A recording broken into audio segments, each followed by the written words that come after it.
Assalamualaikum warahmatullahi wabarakatuh. A'udzu billahi minasyaitonir rajim. Bismillahirrahmanirrahim. Alhamdulillahilladzi hadana li hadza wa ma kunna linahtadiya laula an hadana Rabbi shrah li sadri wa yassir li amri wa hlul 'uqdatam min lisani yafqahu qawli.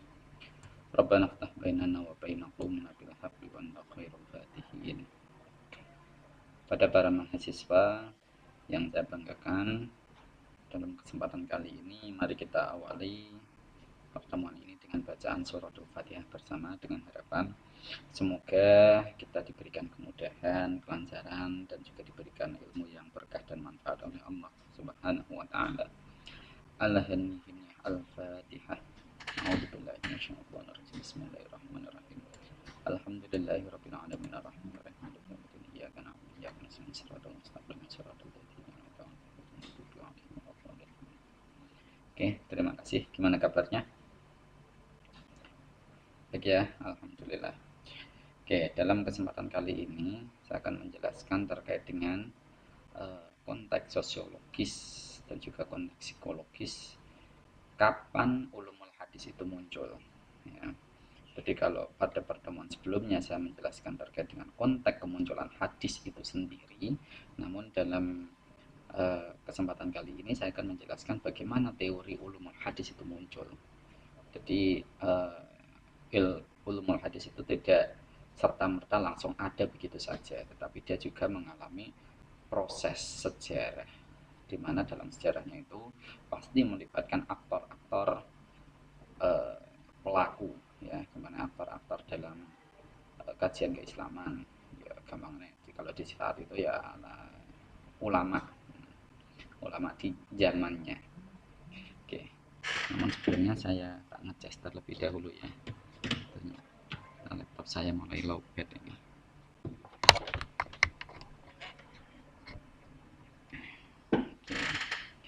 Nah, jadi proses penulisan hadis itu memang sangat problematik. Tidak seperti halnya dalam proses penulisan Al-Quran atau kodifikasi Al-Quran itu sendiri. Kenapa kok menjadi sangat problematik? Karena ada beberapa hadis yang memang menunjukkan adanya larangan penulisan hadis. La taktubu anni illa ayatul Quran faman yaktubu falyamhuhu, kan gitu. Banyak itu hadis-hadis yang kemudian menjelaskan terkait dengan pelarangan penulisan hadis.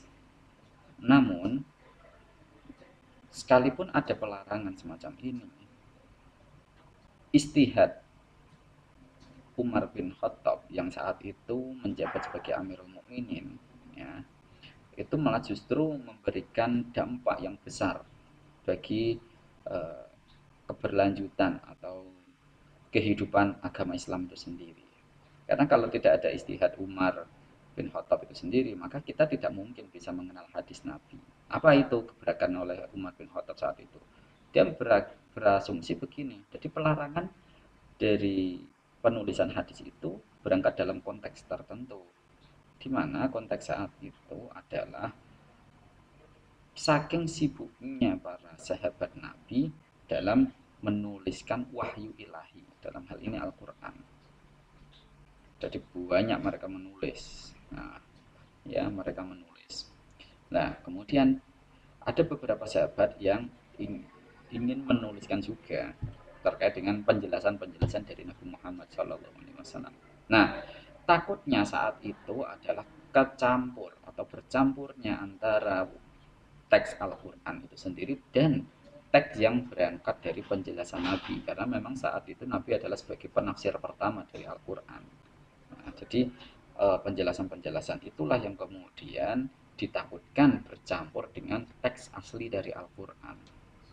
Belum lagi cerita-cerita yang berkaitan dengan aktivitas Nabi. Nah, kalau dalam penjelasan sebelumnya kan ada pembagian fi'liyah, qauliyah, dan takririyah, bahkan ditambah dengan sifatiyah, di mana dalam proses penulisan ini sangat berbeda-beda implikasinya, ya.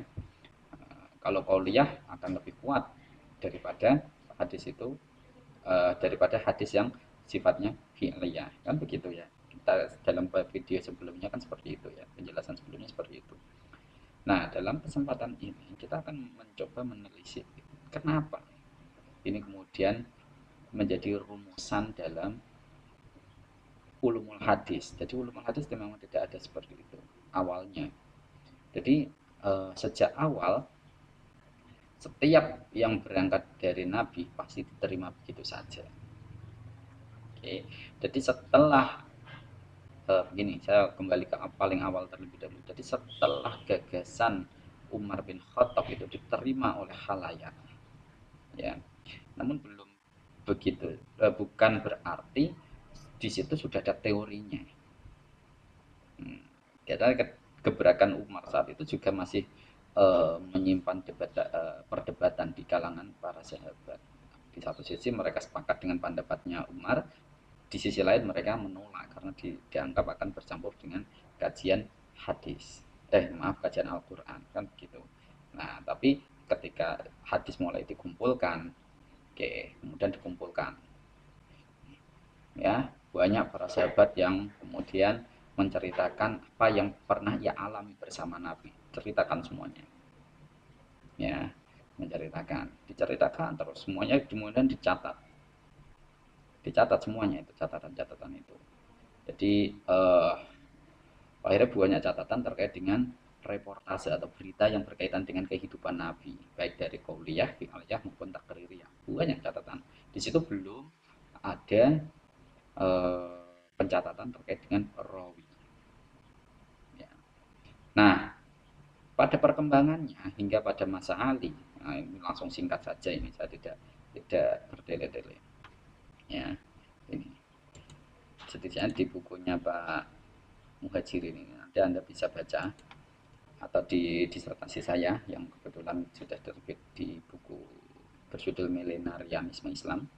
Nah, jadi nanti kan kalau Anda menghendaki buku itu nanti bisa cek di Minjan Store, beli di sana ya. Jadi bukan beli di saya, nanti belinya di Minjan Store. Nah, langsung beli di sana, nanti dapat. Di situ saya menjelaskan problematika kemunculan hadis itu sendiri, ya, bahkan sampai kepada ulumul hadisnya. Jadi ketika hadis itu sudah mulai banyak, ternyata informasi yang diberikan itu simpang siur. Nah, kalau dalam bahasa terkadang kontradiktif, mukhtalif. Jadi di situ ada mukhtaliful hadis. Maka dalam kajian kita kan ada kajian tentang mukhtaliful hadis ya. Jadi hadis-hadis yang kontradiktif. Bahkan ada yang irasional terkadang. Terkadang irasional. Nah, bahkan ada yang semakin memojokkan pihak-pihak tertentu. Nah, begitu. Ini terutama ketika perang Siffin muncul. Jadi pasca perang Siffin itu terpecahlah Islam ke dalam beberapa faksi. Ya, ada faksi kubunya Ali, ada kubunya Aisyah, ada kubunya siapa, Abdurrahman bin Auf sendiri, sekalipun dia gabung awalnya, tapi setelah itu pisah lagi. Pokoknya intinya kalau kalian membaca kitab Al-Milal wan Nihal, di sana nanti akan disebutkan bagaimana kemudian ada perpecahan sekte-sekte itu. Nah, implikasinya apa ketika perpecahan itu? Kemudian mereka masing-masing ada yang memproduksi hadis untuk kepentingan kelompoknya. Misalkan kalau di dalam buku Milenarianisme Islam itu saya menyebutkan ada kepentingan untuk menjelaskan tentang siapa itu Al-Mahdi. Karena Al-Mahdi digambarkan sebagai sosok revolusioner ya, yang akan menyelamatkan umat Islam. Itu berangkat dari ini yang kemudian debatable. Di satu sisi dari kelompok Abbasiyah dia mengklaim bahwa Al-Mahdi itu ya dari kelompok Abbasiyah dengan berbagai ciri, mulai dari namanya adalah Muhammad bin Abdullah dan seterusnya. Namanya itu seperti namanya Nabi ya, Muhammad bin Abdullah kan seperti itu, sampai segitunya. Bahkan ada yang menyebutkan dia itu adalah eh, min Quraisyin. Nah, disebutkan min Quraisyin. Bahkan ada yang lebih spesifik lagi, min Bani Hashim.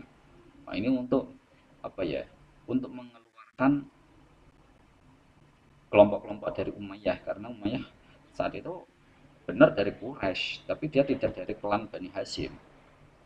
Itu untuk menyingkirkan itu, bahkan lebih jelas lagi langsung min Ibnu Abbas langsung. Jadi ini mengklaim bahwa hadis ini hadis Al-Mahdi itu nanti muncul dari keluarga Bani Abbas yang jelas untuk apa ya, melegitimasi kekuasaan Bani Abbasiyah. Belum lagi kelompok Syiah. Mungkin mereka juga saling memproduksi hadis-hadis itu, ya kan? Wah, akhirnya liar, semakin liar itu hadis-hadis ini. Tak terkontrol. Hadis ini tak terkontrol. Kemudian mulailah pada masa Syihab Az-Zuhri itu diperintahkan oleh Umar bin Abdul Aziz untuk melakukan kodifikasi hadis. Oke, hadis ini harus dikodifikasi, jangan sampai liar. Jadi hadis-hadis yang baku itu adalah hadis-hadis yang tercatat. Nah, kan begitu, tercatat. Mulailah ditulis. Ibnu Hazm itu adalah orang yang pertama kali diperintahkan untuk melakukan kompilasi hadis. Jadi kompilasi hadis yang ditulis oleh Ibnu Hazm itu atas perintah Amirul Mukminin saat itu, yang dimana saat itu kalau tidak salah itu ya pada masanya Umar bin Abdul Aziz kayaknya, kalau tidak salah nih ya, saya lupa persisnya, nanti dicek tahunnya saja itu. Nah, jadi Ibnu Hazm itu dia adalah orang yang pertama kali menulis kitab kompilasi hadis. Jadi kalau kalian mau ditanya siapa orang yang pertama kali menulis kitab kompilasi hadis, ya Ibnu Hazm itu sendiri kan gitu. Maka ada beberapa kajian yang menyorot Ibnu Hazm. Jadi naskahnya Ibnu Hazm itu paling disoroti. Nah, karena memang dia yang pertama kali menuliskan hadis. Nah, tapi dia menulisnya kan berdasarkan perintah seorang Amir saat itu. Jadi hadis-hadis yang dikumpulkan ya menurut polanya dia itu. Nah, gitu. Nah, setelah itu ada lagi muncul kitab kompilasi hadis yang lain. Oh, ternyata yang mengumpulkan hadis ya, jadi karena ada perintah untuk mengkompilasikan hadis, ternyata dalam eh, praktiknya banyak orang yang mengkompilasi hadis juga. Nah, tidak hanya Ibnu Hazm, sekalipun Ibnu Hazm sebagai orang yang pertama kali, termasuk Ibnu Syihab Az-Zuhri, Musannaf Abdur Razak, ya, Musannaf As-San'ani, terus banyak sekali di situ. Nah, itu muncul kitab-kitab. Nah, di sini ternyata masih belum bisa untuk mengklarifikasi bahwa hadis itu eh, ini loh yang benar, ini yang ini. Akhirnya dimunculkanlah ya istilah atau diktum yang menyebutkan samu rijalakum. Sebutkanlah para perawimu. Nah, samu rijalakum. Sebutkan perawimu ke siapa. Nah, karena ini untuk membendung apa ya, membendung viralnya berita-berita yang ya belum terklarifikasi. Nah, cara saiki ku membendung berita hoax teko sapa kuwi. Nah, saat ini kan istilah jejak digitalnya dilacak dari siapa. Nah, kalau masa itu kan belum era digital ya, jadi masih menggunakan model manual. Jadi samu rijalakum, sebutkan. Nah, ini jadi konteks kemunculan uh, kritik sanad ya sejak itu, ketika banyak informasi-informasi yang beredar liar yang justru sangat menimbulkan kontradiksi di sana. Nah, saat ini ya istilahnya banyak berita hoax. Ya, memang saat itu banyak hadis-hadis palsu muncul. Termasuk hadis yang paling ya yang mungkin maaf ini bagi kalian sudah sangat familiar, misalkan utlubul ilma walau bisyir, itu termasuk bisa ini itu ada yang mengatakan itu sebagai hadis maudhu, hadis palsu gitu. Carilah ilmu walaupun di negeri Cina. Nah, itu ada yang mengatakan itu maudhu, itu bukan asli, itu ada yang mengatakan seperti itu. Belum yang banyak yang lain ya, hadis-hadis yang lain. Nah, ini kemunculan inilah yang konteks seperti inilah yang kemudian memunculkan teori kritik hadis teko sapa kuwi. Nah, baru semuanya masing-masing ulama itu kemudian menuliskan, oh iki teko iki, an hingga pada Nabi Muhammad sallallahu alaihi wasallam. Oke. Ternyata dalam perkembangannya, dalam penelusurannya, ternyata ada perawi yang tidak teridentifikasi. Terus iki piye caranya? Tidak teridentifikasi ini. Apakah ini bisa disebut sebagai mutasil? Kan begitu. Akhirnya banyak lah muncul istilah-istilah dalam hadis, istilah mustalahul hadis, ya. Nah, dalam mustalah hadis kan kalian sudah pernah belajar, mungkin ya kalian sudah mengenal ada istilahnya mudrot iku piye, terus mu'allaf iku piye, ya mudallas itu piye, bahkan ada yang sampai apa ya jadinya, nah istilahnya itu melakukan cross perawi. Jadi hadis A itu perawi B, terus hadis B perawi A. Sampai seperti itu. Ada yang melakukan seperti itu agar apa? Agar karena dia tahu bahwa nek sing meriwayatkan dari jalur perawi ini pasti akan diterima. Tapi kalau dari baca perawi yang satunya tidak akan diterima. Biar naskah ini bisa diterima, bagaimana? Maka harus dinisbahkan pada perawi yang unggul, yang bisa diterima. Kan begitu.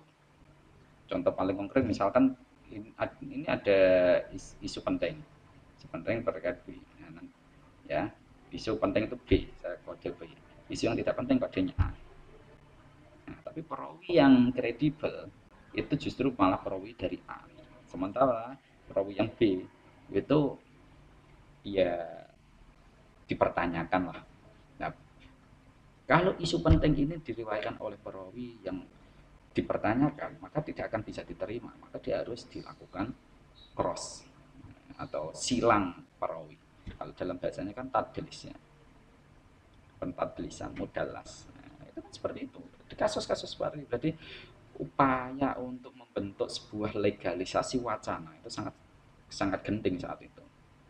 Nah, maka diaturlah sedemikian rupa. Nah, maka dalam hal ini untuk membendung apa ya jenenge, apa ya jenenge sih, untuk membuat semua ya mengada-ngada itulah ya, mengada-ada itu istilah sih membendung upaya manipulasi. Nah, membendung upaya manipulasi terhadap hadis itu, maka dibuatlah aturan-aturan main dalam ilmu hadis. Jadi hadis yang diterima itu yang begini, begini, begini. Termasuk yang pertama itu ada 5 syarat tadi ya. Ada apa? Ada harus ketersambungan sanad. Sanadnya harus cocok, nyambung sampai Nabi. Gak oleh nasi pedon. Nah, ini nanti akan dilacak. Nah, seperti itu. Bahkan sampai muruah dari perawi sendiri, ya. Ada latu sohab, ada latu ruah kan gitu. Muruahnya itu piye deh. Jangan-jangan ini memang orang yang nek cara wong saat iki lambe turah. Lambe turah kakean ngomong, gawe berita ngalor ngidul, tapi dene ketika dengan oh ternyata memang dene iki ya kakean ngomong. Oh, tidak berdasarkan fakta. Bisa diterima gak kira-kira ceritanya itu? Kan begitu. Nah, maka dalam hal ini kemudian dirumuskan, oke harus ada latur ruah. Belum lagi nanti kalau sampai ke sahabat ya, karena ada yang kelompok Sunni itu kan termasuk orang yang anti kritik terhadap para sahabat. Jadi ada diktum as-sahabah kulluhum udul. Oke, mungkin ini akan dijadikan sebagai konsensus oleh para muhadisin bahwa seluruh sahabat itu dihukumi adil. Sekalipun banyak kritikan yang masuk atas perilaku sahabat itu. Oh, gak iso sahabat itu semuanya adil. Misalkan kayak Muawiyah yang kemudian menikam dari kelompok Ali kan begitu. Oh, itu kan ada yang mengkritik habis itu. Malu itu orang dekatnya Nabi kok malah diroyok. Nah, itu kalau kelompok-kelompok sini kan tidak suka dengan itu. Ya. Nah, jadi ini banyak yang mengkritik itu terkait dengan adalatul sahabat.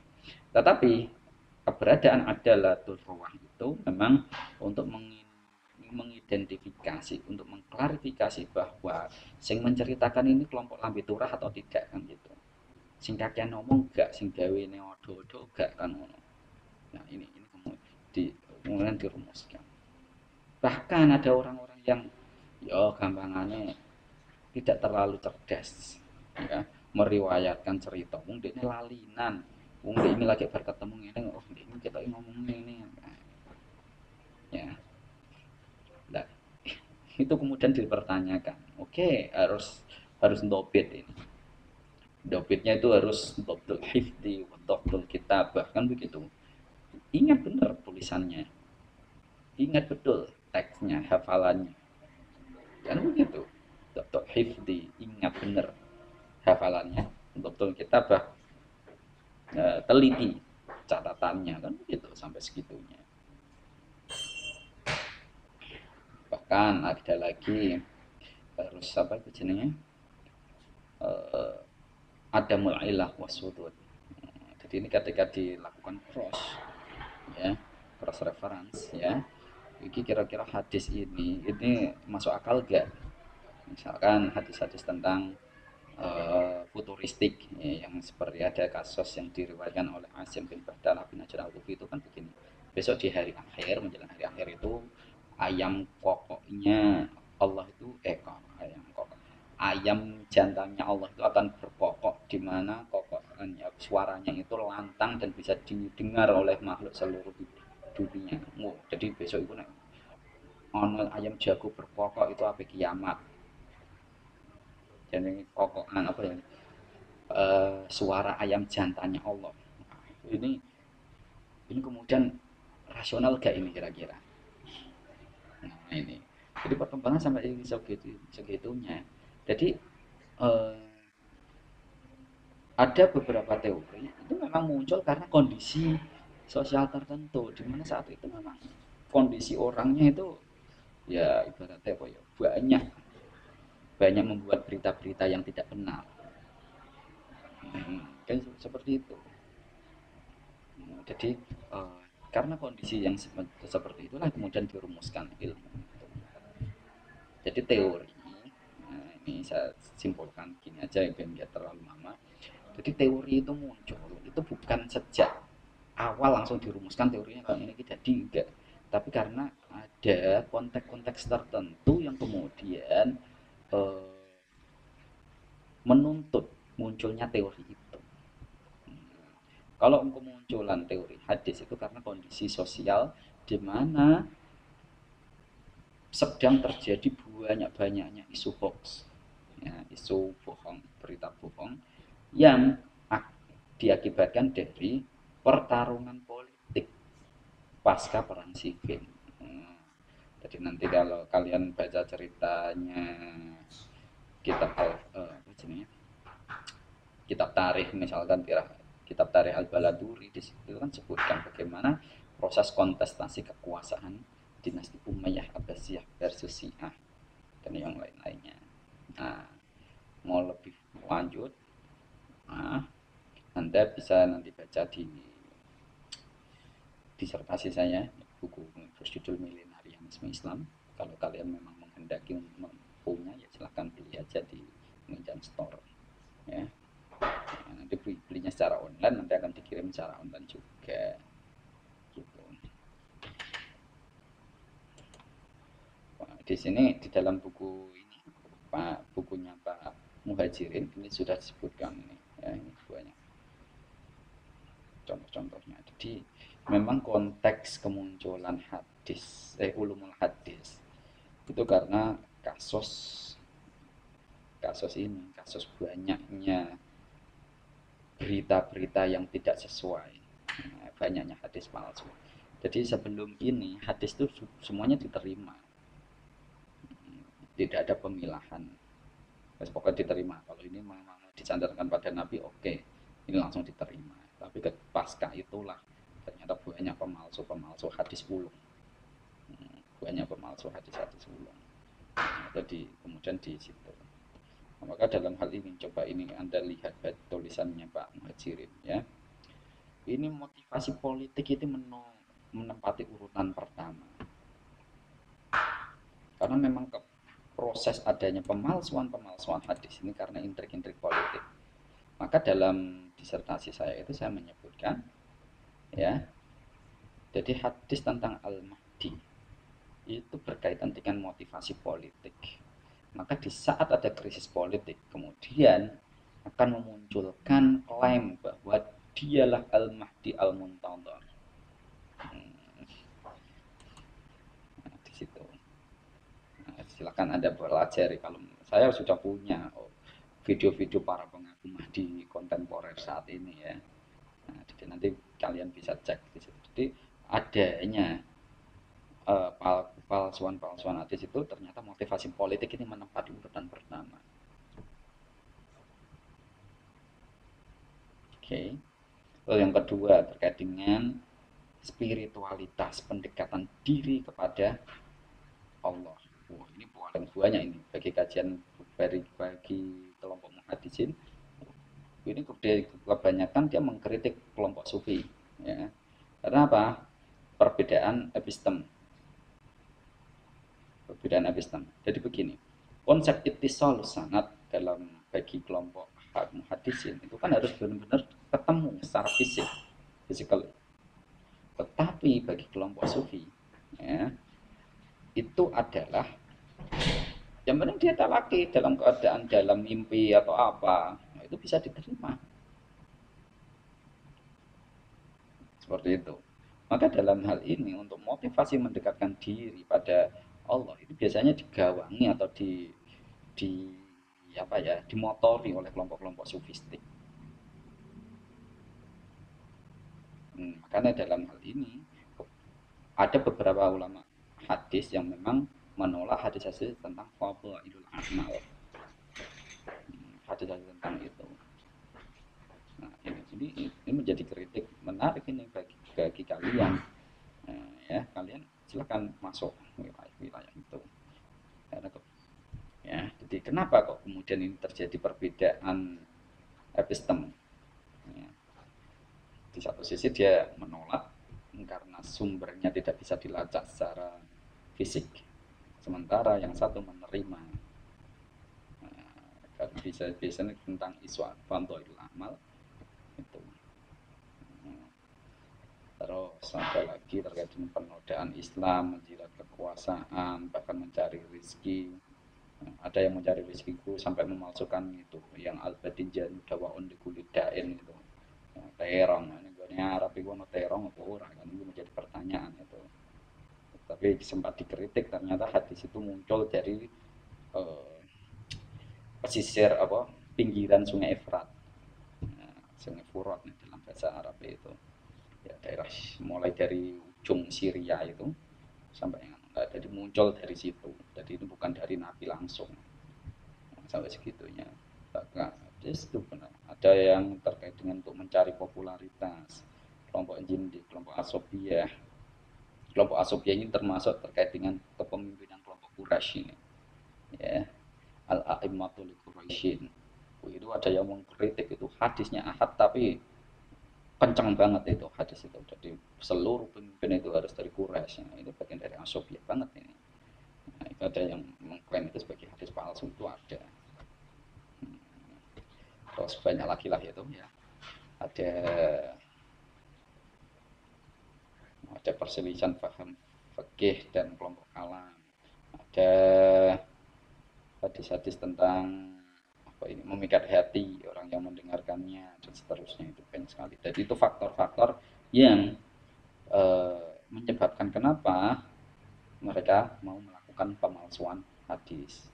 Nah, untuk menjembatani adanya pemalsuan hadis inilah kemudian dibuatkan aturan-aturan main dalam penerimaan hadis. Ya namanya ulumul hadis. Ulumul hadis munculnya tidak begitu ada langsung jadi grep utuh itu tidak, tapi memang mengalami proses. Nah, mengalami proses bahkan dalam teori-teori terbaru itu ya, misalkan kayak Ajas Al-Khatib, terus Muhammad Al-Ghazali, itu kan sampai menambahkan begini, jadi tidak nulayani akal sehat atau tidak berselisih dengan akal sehat, juga tidak berselisih dengan sains modern, misalkan fakta-fakta ilmiah, fakta-fakta ilmiah itu hadis itu bisa diterima kalau tidak tidak nulayani tidak bertolak belakang dengan fakta ilmiah. Tapi kalau bertolak belakang dengan fakta ilmiah maka hadis itu tidak bisa diterima kebenarannya. Sampai segitunya, itu perkembangan terbaru karena konteks sosiologisnya, bahkan konteksnya itu memang masyarakat paradigmanya sudah berpikir paradigma saintifik.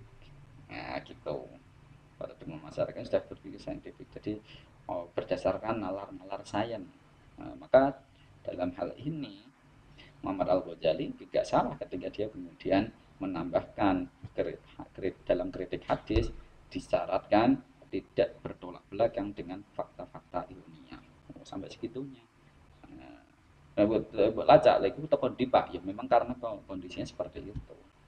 Masyarakatnya sudah familiar dengan paradigma saintifik, maka ketika memahami hadis juga harus menggunakan itu. Nah, seperti itu kira-kira. Ya, jadi keberadaan ilmu hadis karena faktor-faktor tertentu sehingga memunculkan sebuah teori. Nah, seperti itu. Nah, jadi nanti kita bisa diskusikan lebih lanjut ya di WA grup saja ya. Nah, itu yang dapat saya sampaikan. Mari kita akhiri dengan bacaan Alhamdulillah bersama. Alhamdulillahirrahmanirrahim. Sekian dari saya, kurang lebihnya saya mohon maaf yang sebesar-besarnya. Wallahul muwaffiq ila aqwamit thoriq. Wassalamualaikum warahmatullahi wabarakatuh.